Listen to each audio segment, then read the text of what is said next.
guys, how's it going? I'm Dr. Pandey. I'm a third-year internal medicine resident at UC San Diego, and this is a day in the life. So I'm on a intensive care or ICU rotation. It's about 6:15 in the morning. I'm headed in for my shift that starts at 6:30 a.m. Usually lasts till about 5, sometimes up to 7 p.m. And then tomorrow I work a longer day, which starts around 8 a.m., goes through the night, 24 hours until the next morning, usually around 10 a.m. We take care of all the ICU patients and anyone newly admitted to the ICU.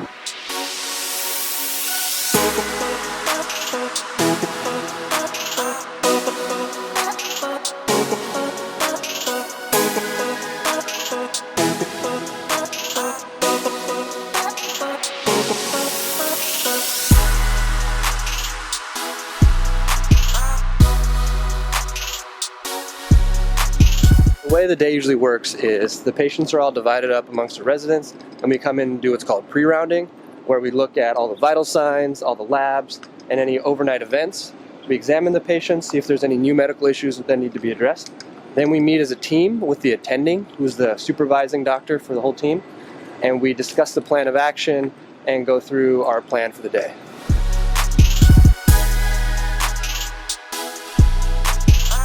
So this is a typical call room in the hospital. Nothing too fancy.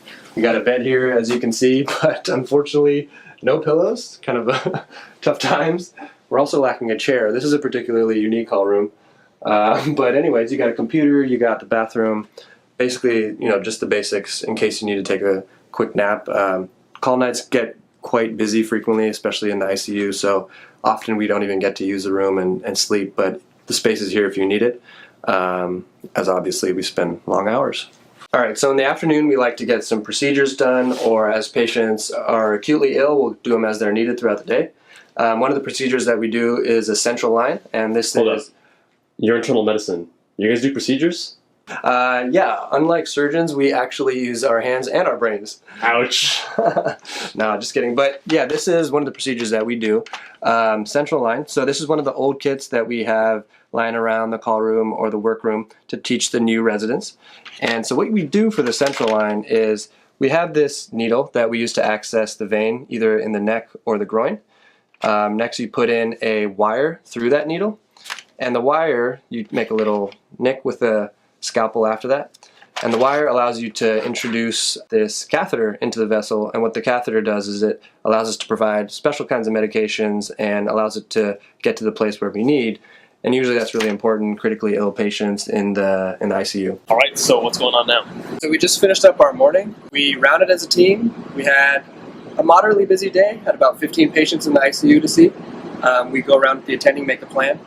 And then I actually had to break off from the team for a little bit to go see a patient in the emergency room that needed to be admitted up to the ICU. I took care of that patient, got them up there, and then reconvened with the team to finish up the plan. And now I have a little break. There's no guarantee that you get that every day, but have the chance to grab some food, take a quick lunch break, and then we go from there. So, why internal medicine? Yeah, good question. Versus plastics, which is, Oh, yeah, of course, the natural first choice. Yeah, the logical choice. It took me a while to figure out in medical school exactly what I wanted to do, but I ended up on medicine because I love how broad it is. It has a really great exposure to really all the organ systems of the body, and we learn a lot about physiology and pathophysiology, how the organs work, and what diseases can go wrong with them. And I love that part of medicine. It's a very kind of cerebral field. Intellectually challenging. Exactly, yeah, I love that. And I also love specifically cardiology, super interesting physiology. I did research in that as an undergrad and medical student, and that's one of the subspecialties of internal medicine. So I pursued medicine for that reason.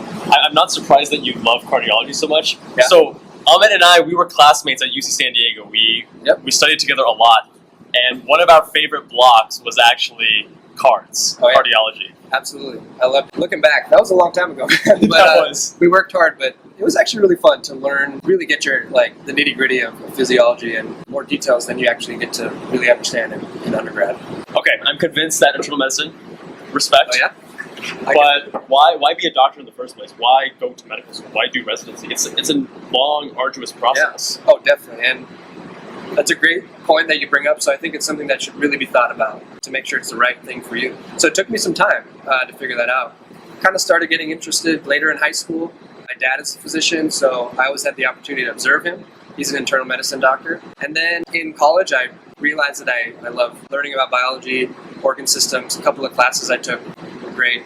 And then I realized that I didn't want to be doing a job where I was just sitting at a desk all day, kind of on my own. I wanted something where I was interacting with people throughout the day. And honestly, medicine is perfect for that. So there's not a lot of fields that I can think of where you have as much like intellectual stimulation, but also that interpersonal stimulation. Every patient's different, so every day's different, and that's why medicine was right for me. What's going on, man? What's up, man? How's it going? How's the day? It was good. It's good. First thing we did in the afternoon was a couple of procedures. We had a central line to do, and then we also did a paracentesis, which is a procedure that when we put a needle into the abdomen to remove fluid and to check that fluid for infection usually.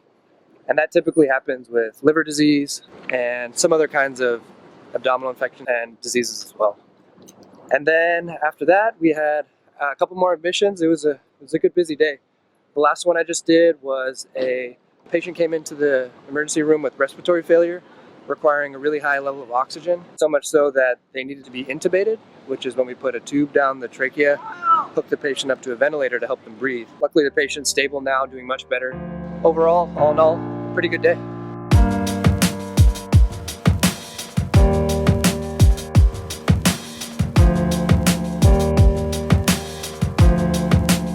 Now, ICU is known as being one of the most challenging rotations in residency. And Amit, I'd like to hear from you, how does ICU differ from other rotations? The main difference in the ICU is that you're taking care of the sickest and the most critically ill patients.